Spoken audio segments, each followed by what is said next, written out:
Hey guys, how's it going? Hey, I got this Lockwood mortise cylinder in the vise here. It's a 7-pin lock. Here is the key for it. Let's see if I can get that thing in there.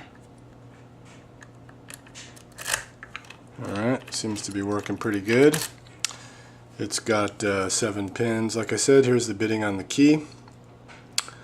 A little bit intimidating when I first saw it. Actually, not a little bit, a lot intimidating. Let me see if I can get it picked.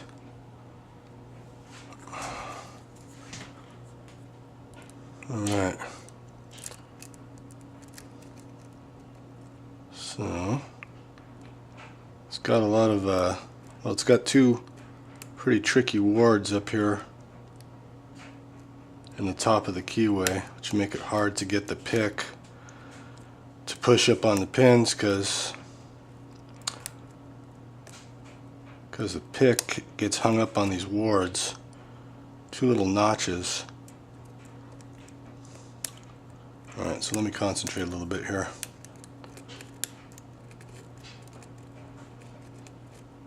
Because I got nothing but springiness right now, which is a bad sign.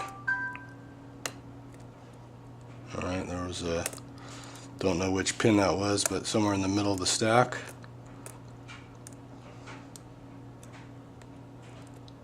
Wish I could tell you the pin number.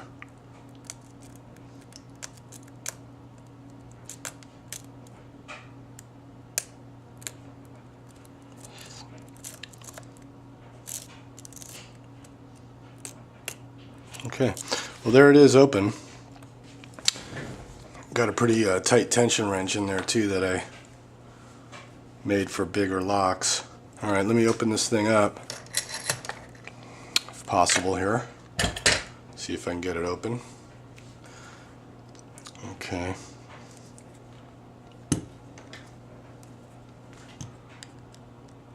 Try that guy.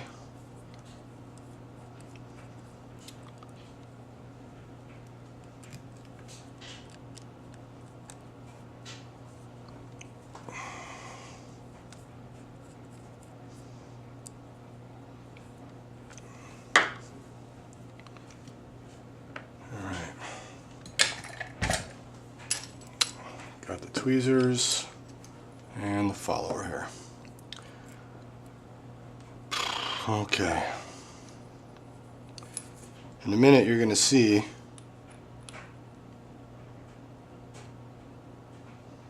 something that the right follower here that I discovered when I started to gut it. I've never gutted it all the way. Just took out the plug and started to look at the pins. I'm going to put this key in here. Okay, so the reason why I can even pick this lock, I think, is because, as you see here, some of those pins aren't even at the shear line. That's because this lock, whoops, dropped one of them, has master wafers in it. Now I don't have any master key for it. The keys that I have are all the same, so I didn't know that it had master keying, but it is 7 pins. See if I can balance those. But that's what even makes it possible probably for me to pick this lock, because you know there's you know, several combinations because of those master wafers that are in there. So I'm going to try to spill these out. Alright, here we go. So here's pin 1, pin 2, trying to be careful here, pin 3,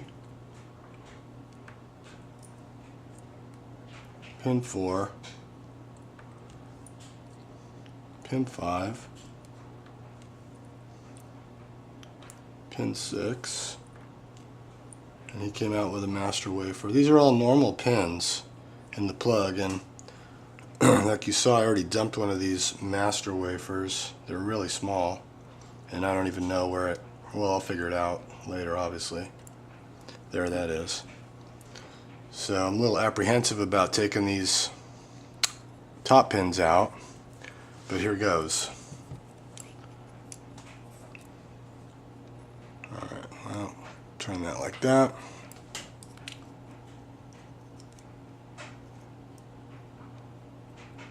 Alright, so there is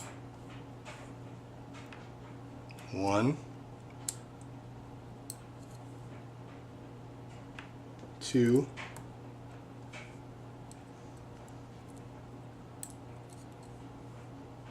3, and he's got his little wafer in there. Just had a couple of cups of coffee, so a little shaky here. Whoops. Alright, there's 4. And possibly even 5.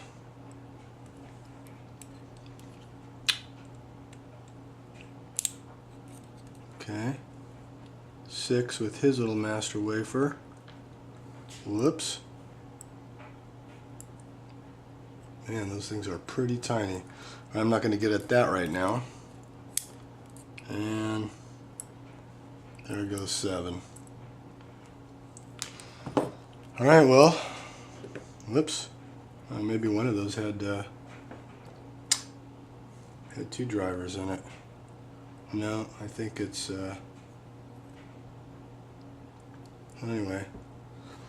There you go. So there's the Lockwood lock, 7 pins, and like I said, you know, I heard a couple of guys talk on YouTube about how the Master King would, you know, give you extra options to get the lock picked, and obviously that's so true, because I never thought I could pick a 7-pin lock. There's another master wafer there, and like I said, there's a bidding on the key. I thought there's no way I'm going to be able to pick this thing, but because I'm not that good. And I've opened this lock quite a few times, like maybe 4 or 5 times, you know, in a row with just a minute or two.